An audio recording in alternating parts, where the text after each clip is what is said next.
আমাদের জার্নি শুরু হলো। আমরা সবাই মিলে এখন গন্তব্যের দিকে এগোচ্ছি।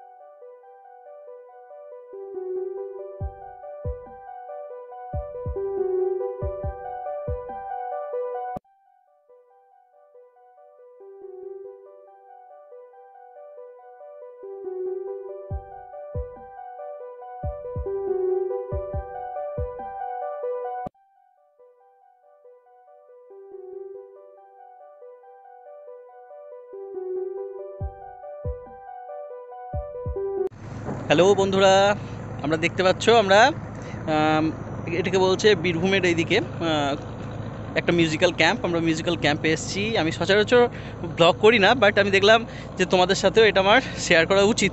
খুব সুন্দর একটা সাইট। আমরা রাতের দিকেও খুব ভালো একটা দৃশ্য দেখতে পাবো। 24 ঘন্টার একটা ক্যাম্পে বন্ধুদের সাথে এসেছি এবং আমি চাই যে তোমাদের সাথে এই পুরো জিনিসটা শেয়ার করতে। ঠিক আছে, এটা পুরো অজয় নদ এবং ওই দিকটা ভিউটা দেখতে পাচ্ছ, ভিউটা দারুণ ভিউ লাগছে। দেখো পুরোপুরিভাবে শুধুমাত্র আমরা এসেছি। যদি কখনো মনে হয় যে আমাদের ভালো লাগছে না, বাড়িতে বোর লাগছে, তাহলে তোমরা এটা এই মিউজিক্যাল ক্যাম্পে আসতে পারো। সমস্ত ঠিকানা সমস্ত কিছু ডেসক্রিপশন বক্সে দেওয়া থাকবে। ঠিক আছে, থ্যাংক ইউ সো মাচ। এরপরে কি হচ্ছে না হচ্ছে তোমাদেরকে পরপর দিতে থাকবো। খুবই মনোরম একটি পরিবেশ। মনে হচ্ছে প্রকৃতির সব সৌন্দর্য কেমন এক জায়গায় নেমে এসেছে। খড়ের ছাউনি দিয়ে তৈরি করা একটা দৃশ্য যা প্রাকৃতিক সৌন্দর্যকে বহুগুণে বাড়িয়ে তুলেছে।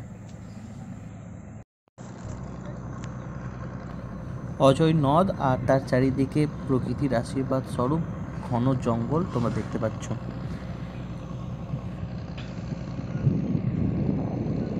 তোমাদেরকে দেখাতে চলেছি এখানে একটু পরে আসর জমবে এবং আসরে প্রচুর মজা হয়, প্রচুর আনন্দ হয়। দারুণ জায়গা। তোমাদের সাথে ওই জিনিসগুলো সমস্তটা শেয়ার করব। নদীর মেঘ নেমে থাকে, মারে যাবার সময় হলে জানো নাই তারে দেখে।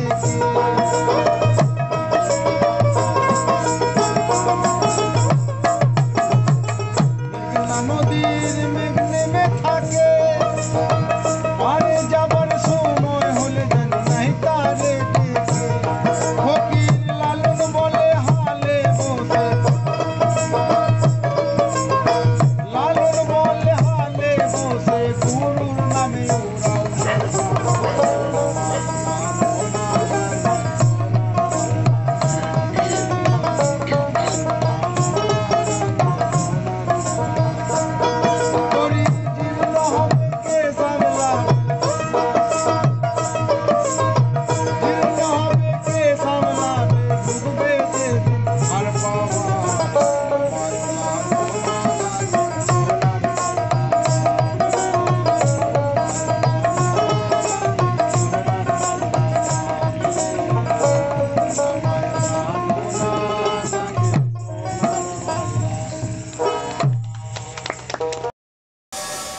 তোমরা দেখতে পাচ্ছ বনফায়ার চিকেন টিক্কা এবং তার সাথে সাথে বনফায়ারের মজা, শীতের আমেজ উপভোগ করা এবং তারপর রাতে শুতে যাওয়া চরম ঠান্ডার মধ্যে, তারপর সকালবেলায় বেরিয়ে আসা এবং চারিদিকে সাইট সিন দেখার জন্য আমরা সবাই মিলে বেরিয়ে পড়েছি।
যদি ভিডিওটি ভালো লেগে থাকে তাহলে অবশ্যই like, comment, share and subscribe করবে।